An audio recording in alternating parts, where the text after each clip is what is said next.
Hello दोस्तों, स्वागत है आप सबका सोच में। आज कुछ ऐसा टॉपिक ही है कि थोड़ी डिप्रेशन वाली बातें हैं। अभी हम सब घर में बंद हैं। कोविड के केस 3.69 मिलियन के अप्रॉक्स पहुंच चुके हैं। पर इससे भी बड़ी एक प्रॉब्लम, कोविड से भी बड़ी प्रॉब्लम है, वो है पेट की प्रॉब्लम, भूख की प्रॉब्लम, रोजगार की प्रॉब्लम, लाइफ में मनी की problem. This is a big problem, far far bigger than this Covid problem, and our government is not addressing it. That's the biggest problem, I think. What's mentality of the Indian government right now is I don't know. They have a time to do lot of things, discussing about Indo-China war, discussing about Pakistan, discussing about the Bangalore right, discussing about the Sweden right.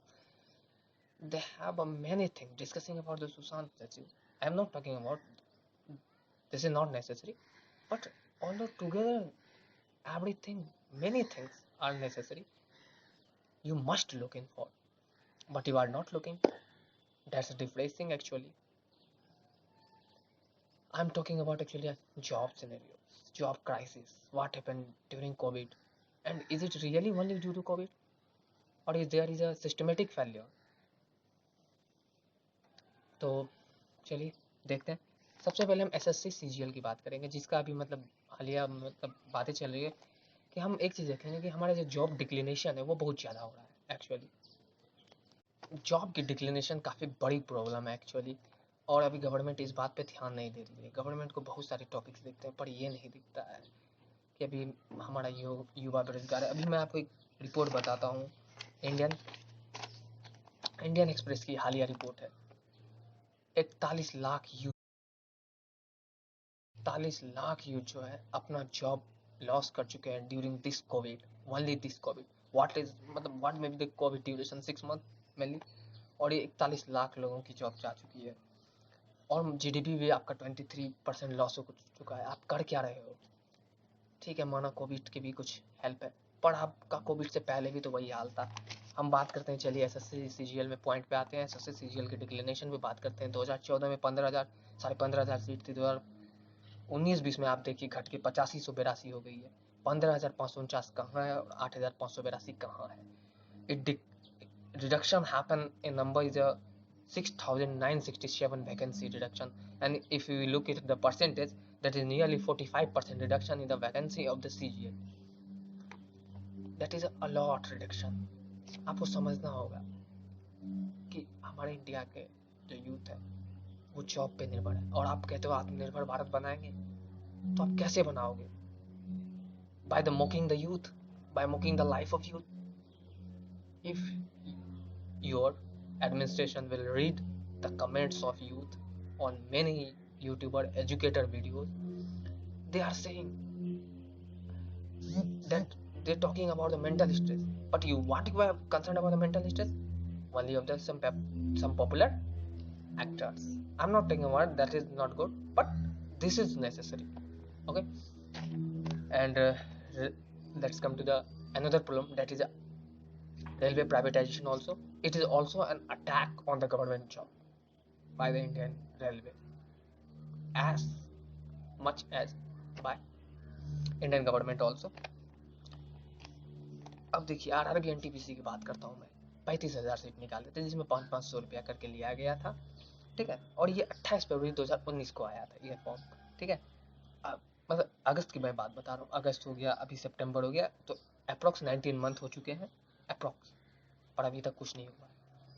अब बताइए, कोई लड़का कहीं दूर दराज area में अपनी मेहनत करता है, अपना टाइम देता है, और आपको कुछ नहीं फर्क पड़ता, क्योंकि आपकी तो गवर्नमेंट बन चुकी है। आपको क्या फर्क पड़ेगा? फर्क तो उनको पड़ता है जिसका लास्ट अटेम्प्ट है। आप जाके देखिए, या फिर जिनका अटेम्प्ट है उनको 2 से 3 साल लगते हैं। तो आपको नहीं लगता कि एक रिफॉर्म की जरूरत है? आपको चेंज लाना होगा। अब कह रहे हैं कि पैसे लौटा देंगे 500 में से 400, और रिमेनिंग 100 का क्या? और मैं पैसे का छोड़ो यार, मेन चीज होता है टाइम। उस टाइम को आप लौटा पाओगे? Preparation, dedication and hope of their parents from their kids, can you return this? Absolutely not, because you don't have a time to focus on these things. You have a time to focus on rather Pakistan thing, China thing, Indo-China thing, but you don't have a time to discuss about Indian youth. You have a time to talk in a man ki baat, idhar khilona, toys. But what your government makes a youth a toy. About you concerned? Nah. And if I'm telling to any BTech student, if he thinks he will not get attacked, then I am telling you, you already getting attacked. How? I am explaining you. In ESC year 2019, I am telling about seat were 581 total seat. Okay. Railway comprising 76 in a civil, 45 in the mechanical, 71 in electrical engineering, and 51 electronics and communication. Okay. These were seats variation by railway and total number of seats in 2019 were 581. 581 seat थे railway में. अब 2020 की मैं बात बताता हूँ. ये इन्होंने नोटिस में दिया था कि हमारे पास 475 सीट है. ठीक है. और हम इसको जो टाइम के अकॉर्डिंग रिड्यूस भी कर सकते हैं. ठीक है. और अभी जब एक एजुकेटर ने आरटीआई फाइल की, ईएससी को आरटीआई फाइल की थी, तो उसमें पता चला कि मात्र 333 सीट था. बताइए आप, ईएससी के पास. ESE is India's one of the most leading examination for engineering.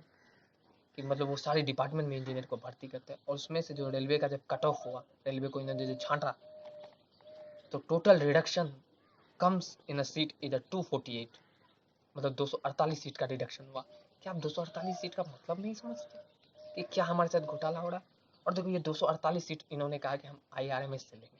तो लो भाई, लो, क्यों नहीं ले रहे? अब बताओ, इस साल का 248 सीट चला गया. अब कुछ लोग बोलेंगे कि नेक्स्ट ईयर 248 सीट प्लस आएगा. तो भाई मेरे एक साल कहाँ गया? अब जो मेरा जो 248 सीट जो रिडक्शन हुआ, उसके कारण से जो कट ऑफ मेरा हाई हुआ, उसके कारण से कितने बच्चे गए हैं, कितने बच्चों का नहीं हुआ है सिलेक्शन. क्या तुम वो दर्द समझ रहे हो कि किस तरह से अटैक किया जा रहा है? कुछ टाइम पहले बीटेक वालों पे IITs की, एमटेक की फी हाइक थी. वो तो हम लोगों ने प्रदर्शन किया, तो मतलब ये रिड्यूस हुआ. अभी स्कॉलरशिप की स्थिति अभी तक पेंडिंग है. No clarification over this. अब बताओ, तुम पे भी अटैक है. तो अभी जो एसएससी वालों के साथ प्रॉब्लम है, कल के दिन तुम्हारे साथ, और तुम्हारे साथ तो ऑलरेडी हो चुका है, तो तुम्हें स्टैंड लेना जरूरी है. समझो इस बात को. And no chance of exam being conducted in this year. I think आपका सब कुछ चल रहा है. आपका ऑफिस में वर्क हो रहा है, आप रेवेन्यू जनरेट कर रहे हो, सब कुछ कर रहे हो. When it comes to job providing to the student, needy student, you say this is a COVID time. What we can do? What you can do is to conduct exam. And what you have done is a 248 सीटों का आपने scam किया है इस साल. अब एक लिखता है लड़का है, लोको पायलट एग्जाम उसने दिया था.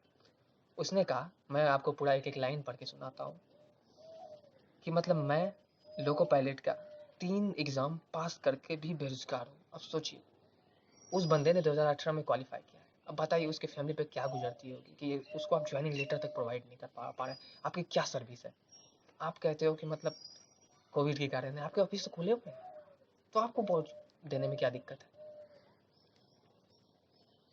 आप एक बात हमेशा याद रखिए, यूथ की पावर को आप मिसयूज मत कीजिए. यूथ को डिप्रेस मत कीजिए. यूथ को मॉक मत कीजिए. आप एक तरफ कहते हैं आत्मनिर्भर भारत, एक तरफ कहते हैं कि यूथ को हम प्रमोट करते हैं. यूथ हमारा है, अभी देश को लीड करेगा. घंटा लीड करेगा? या यूथ यहाँ प्राइमरी चीज जो कि फूड और एक सस्टेनेबल के लिए एक आदमी जॉब चाहता है, अपने 5 साल 10 साल की मेहनत से घर छोड़ के बाहर रहता है, उसको तो आप ध्यान दे नहीं दिया. और आप यूथ की बात कर रहे हो, मॉडर्न इंडिया की बात कर रहे हो, अजी घंटा. तो आप सोचिए. अब मैं आपको CGL 2018 की बात बताता हूँ. CGL 2018 का टायर 3 का एग्जाम 29 दिसंबर 2019 को हो गया था, लेकिन अभी तक रिजल्ट का कोई अता पता नहीं है. अभी 7-8 महीने हो चुके हैं, कोई अता पता नहीं है. आपका सब कुछ हो रहा है, आपका ट्रांसपोर्टेशन चल रहा है, आप पैसे कमा रहे हो, मस्त छाप रहे हो, पर when it comes to provide job, this is Covid time, what I can do? This is the biggest hypocrisy ever. MTS 2019 I am talking about, exam conducted हुआ था 2019 में। अब बताओ 7 महीने हो गए, कुछ कोई ज़्यादा पता नहीं। मतलब CGL का तो लगभग 8-9 महीने हो ही गए। CGL में तो बहुत सारे स्टेप होते हैं, टायर 4 का भी एग्जाम बाकी है। बताओ टायर 3 का रिजल्ट तक नहीं आया है और टायर 4 का भी एग्जाम बाकी है, उसके बाद भी ज्वाइनिंग प्रोसेस में काफ़ी माथा पीछी होता है। अब बताइए आप, मतलब लगा कि आप 5 साल लेना चाहते हैं, पंचवर्षीय योजना करना चाहते हैं किसी भी जॉब को, कि इस इलेक्शन से स्टार्ट करो, उस इलेक्शन में जाके ज्वाइनिंग दो ताकि हमें इलेक्शन में हेल्प मिले। आपको बता देता हूँ, यूथ बेवकूफ़ नहीं है। हमारी एज 21+ ही होगी, आपको ये पता होनी चाहिए, और या 18+ ही होगी, तो हम वोट देने के लिए 100% एलिजिबल है। तो एक बात याद रखो, no job no vote. This hashtag must you use in Twitter because of this is social media time. Okay, अब UFM की मैं बात करता हूँ। UFM जो है SSC CGL में मतलब ऑटोमेटिक मतलब सडन इंट्रोड्यूस किया गया था। आपका जो UFM का मतलब क्या होता है कि आप कोई भी आइडेंटिटी जो है आप अपने पेपर में नहीं लिख सकते हैं। आप इससे कि आपकी आइडेंटिटी पता चले कि आप फलाना आदमी हो, आप नहीं लिख सकते। तो मतलब एक लड़की ने मतलब छोटी लिखा था, मतलब कुछ क्वेश्चन में था उस टाइप का, तो उसने वो मतलब पेपर पे लिख दिया, तो उस कारण से उसको निकाला चला गया। और लाइक 4560 कैंडिडेट सिर्फ इस वजह से निकाले गए। अब बताओ, कोई लॉजिक नहीं बनता कि एक बच्चे ने छोटी लिखा क्योंकि क्वेश्चन में था वैसा कुछ, तो वो उसने मतलब लिखने के लिए लिखा, तो उसका कैंडिडेचर ही कैंसिल कर दिया गया। अब बताओ, इतने रिस्ट्रिक्ट अगर आप अपने इलेक्शन को लेके होते, जितना धांधली आप लोग करते हैं और जितना देरी आप जॉब देने में करते हैं, खास इलेक्शन में आप उतना देरी करते, तो मैं समझता 1 साल के इलेक्शन आप 1 साल के भीतर खत्म कर देते हो। तो एग्जाम क्यों नहीं, ज्वाइनिंग क्यों नहीं? मेरा क्वेश्चन यही है आपसे। देखो, अब बात करते हैं बीटेक वालों की। हम फाइनल ईयर स्टूडेंट की बात करते हैं, अभी तक सर्टिफिकेट नहीं मिला है, तो उससे बहुत सारे जॉब्स हमारे छूट रहे हैं। जैसे बिहार गवर्नमेंट का असिस्टेंट लेक्चरर का जो पॉलिटेक्निक में था, उसमें हम नहीं भर पाए क्योंकि उसमें बीटेक पास आउट ढूंढ रहा था। और बिहार सरकार भी सोई हुई, उसे जब पता है कि हम लेट से सर्टिफिकेट देंगे तो हमें पासिंग स्टूडेंट मतलब अपेयरिंग स्टूडेंट को हमें एलिजिबिलिटी देनी चाहिए। इस बात को समझ नहीं रही, सर्टिफिकेट तुम लेट से दे रहे हो, एलिजिबिलिटी दे नहीं रही हो, बहुत सारे हम जॉब हमारे मिस हो रहे हैं और तुम कान में तिल दे के सो रहे हो। क्यों? क्योंकि तुमने सिर्फ एग्जाम मतलब ये करवानी है, चुनाव करवानी है, तुम्हें और कुछ करना नहीं है एक्चुअली। याद रखो, हम भी वोट देंगे। Don't forget, no job no vote, and this hashtag must be used in Twitter, YouTube, whether you can use, but use. And अब देखो, जिन जिन लोगों का प्लेसमेंट हुआ है उनकी कंपनियां उनको काफ़ी हल्ला कर रही है कि मतलब सर्टिफिकेट दो, ये दो वो दो। जो नहीं दे रहे हैं बहुतों की तो जॉब लॉस हो गई है without of not getting certificate. आप ज़्यादा से ज़्यादा क्या कर सकते हो? गवर्नमेंट सेक्टर पे आप कह सकते हो कि डेट बढ़ाओ डेट बढ़ाओ, पर प्राइवेट सेक्टर में जो मतलब सर्टिफिकेट नहीं मिला है उस कारण से क्या होगा? और यूजीसी को लगता है कि एग्जाम लेना इतना बड़ा 30 मार्क्स वाला आप काम कर रहे हो, बहुत बड़े आप स्टार समझ रहे हो खुद को। हाँ ठीक है, एग्जाम लो, पर अंडर द टाइम आप एग्जाम लो, खत्म करो एग्जाम को, सर्टिफिकेट दो, क्योंकि हमें ज़रूरत है। अभी अभी अभी IBPS का एग्जाम निकला, बहुत सारे निकला, मैं क्यों ना भरूँ? मैं भरूँ, but you are not providing me certificate. How can I feel?